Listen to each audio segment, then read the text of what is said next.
SleepApnea.org presents Portraits, Living with Sleep Apnea, a conversation with Joelle Dobrow. Describe life before your diagnosis. I was a basically happy person, working hard, having considerable success. I'm the person that took over 24 years, almost like 28 years before I was correctly diagnosed. And my symptoms were constant insomnia, waking up not refreshed, even when I did sleep, not waking up refreshed, foggy headedness, dragging, cloudy thinking, not able to make good judgment calls, just not, and my normal brain pattern before all that was sharp, fast, acute. And so it was pretty miserable. It was a long, long search. My diagnosis was with an HMO, and I was tossed into a room of 12, 15 men and a DME company, and just me, I was the only woman. And we saw training videos, and they were showing the guys, everyone, how to work on their machines. Mine was the only machine that was a standalone. It didn't match any of the other machines. And during the video, I fell asleep. I found that the inadequate DME companies, because of people who aren't trained to do the job, made it really tough because there's no one to ask questions to. For the first 5 years of treatment, I floundered because I went through all these different mask styles. None of them were right. I had multiple DME companies. I went through 9 different durable medical equipment companies. And in the last 2 years, 3 of them alone. And that makes a difference on whether or not you're getting fitted correctly, the right equipment, instruction, etc. So it wasn't until about 2010, 4 or 5 years after my diagnosis, that I finally found a technician, a DME technician that answered my questions, recommended the right mask, the right fit, told me how to clean my thing. It was night and day. And as soon as I had that right information, then I started sleeping, started feeling better, and had more energy, and was just so grateful. Grateful. Discuss the things that work and the things that don't. The wrong machines don't work. And when I say the wrong machines, I was first issued a real clunker that was no longer manufactured, did not have a humidifier, and did not have a heated humidifier. I had to keep changing and going up in grades, so I don't know how I stumbled into it. Maybe I just fell into it. But I eventually graduated from an ordinary, real bad machine to a machine that had a humidifier. And then I realized I was drying up, sneezing, coughing, miserable. Then I graduated to a heated humidifier. And then someone finally put me on a heated humidifier with a heated hose. All that. By the time I get through that, I mean, we're talking about 8 years or something before all that happened. Finally, I get the care I need. And the same with the masks. I had 24 different masks. I kept a spreadsheet. I kept all my masks in a big container because I didn't want to make a mistake and get a repeat mask. I wanted to be able to answer when the doctor or the DME says, okay, we'll give you this one. I'll say, no. So what worked was me educating myself, keeping detailed records, and putting my foot down and refusing. Discuss your notes for new patients and healthcare providers. A first note would be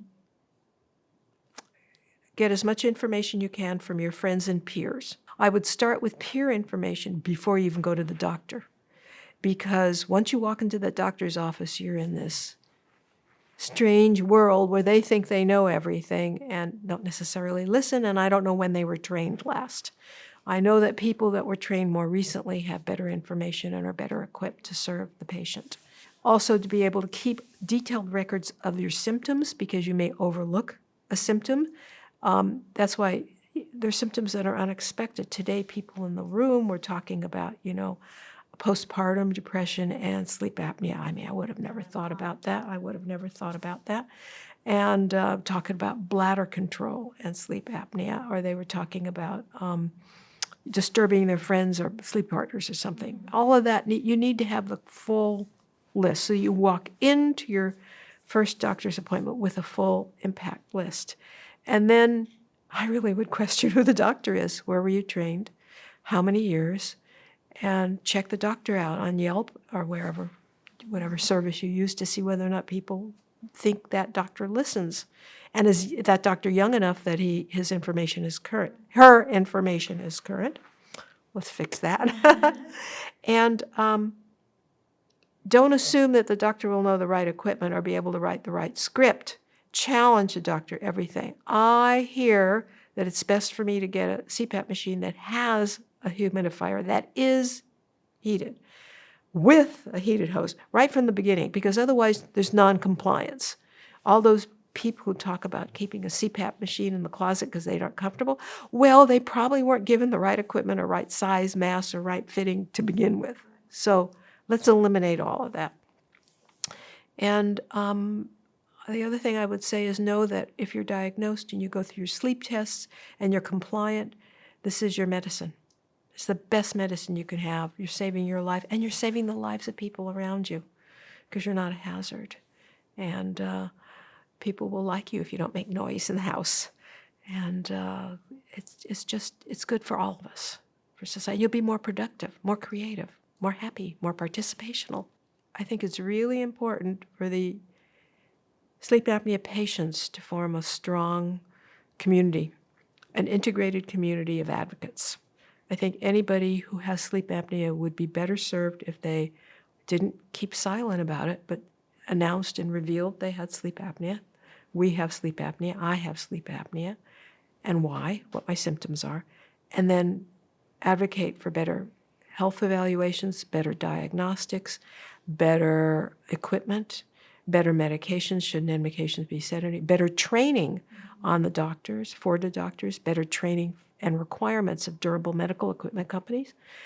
I'm really a stickler about that. I want my durable medical equipment provider to have been, I want she or he to go to school and to come out with a certificate that proves that he or she had accomplished something and take tests and be challenged and not just, assume that he or she's a driver and delivers something.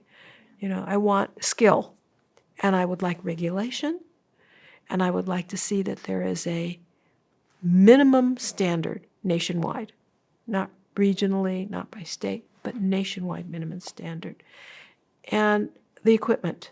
One of the things I'm very concerned about is the lack of innovation in durable medical equipment, particularly the masks that we're given. And I find that the durable medical equipment companies are really lazy. They're making money on their existing patents. They're not motivated to be our partners to help make our lives better. They're just wanting to take our money and do the least possible. And I find it really objectionable because right now the technology is available from other disciplines, other professions, other skill sets that can customize masks for everybody that has sleep apnea. And it should be no big deal. And there's a huge well of opportunity here that's being untapped. So let me give you an example. So in the entertainment industry, if I wanted a monster mask made to my face, customized for my face, I know where to go. I could go to one of the special effects place. I could put on this netting see-through thing with these little dots, sit in front of a green screen. They could photograph me, do a 3D digital plane of my whole head, precise measurements everywhere on my face and my upper head. They would peel that off, put it through their computers. It could generate some sort of a blueprint, which would go into a 3D printer and cut a mask. I could walk out with a foam mask I could wear all day long. It'll allow me to move anywhere I want, allow me to breathe. It would be perfectly planed for my face and comfortable. This technology's here. Why aren't they using it now? Why aren't they using this face mapping with 3D printing to customize a mask for me and everybody else? Then we wouldn't have these issues about people not wearing their masks, not being comfortable. None of this. It would all go away. We would all have our own dedicated masks. So that's what I want to say. I want these durable medical equipment manufacturers, to wake up and realize there's a deeper opportunity for even more prosperity if they become our partners and want to help us make a better, healthier community rather than keep us as victims that they suck money from. Visit sleepapnea.org now to learn more.